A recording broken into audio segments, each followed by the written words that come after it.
when you're operating from your heart and not the head, the ego mind will find one of the classic examples of the ego mind, not beyond fear and separateness and superiority. And there's a subsets of those, which is judgment, cynicism, criticism, self-abuse. All of those are subsets of fear.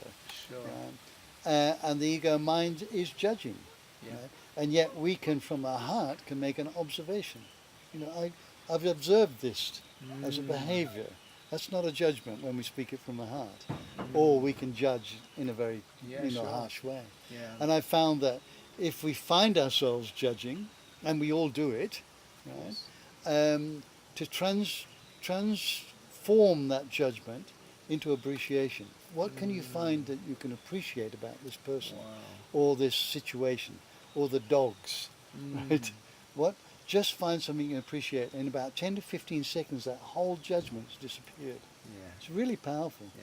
And everybody can do this. Yeah, absolutely. This is not rocket science. We don't need, we don't need a savior to come and save us. We don't need UFOs to come and deposit all the high-tech stuff that will get us out of this. Yeah. Nobody's coming. You're saying we're the ones we've been waiting for. We are the ones we've been waiting for. We have to do this. This is exactly what Gandhi meant. Be the change you wish to see in the world.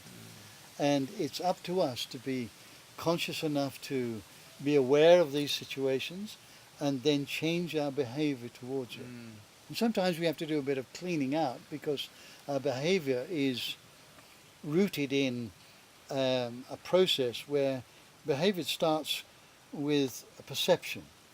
So we have five perceptions, 5 senses, plus a 6th sense of intuition. Okay. And we perceive things. And as we reinforce that perception, it forms a perspective. Okay. This is how it is from my point of view, Sure. or my viewpoint. And if we reinforce that again, it becomes a belief.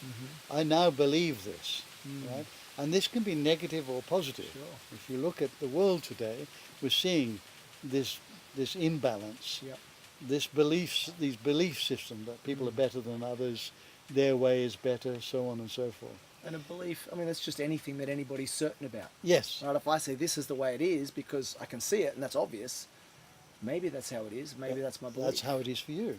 It may not be for somebody else. Gotcha. This is the picture of the 6 and the 9. Yeah. You see a 6 and I see a 9. And we can fight each other on saying, look, you're wrong here. Right? I can see very clearly. Yes, right? But in essence we're both right from our perspective. Yeah.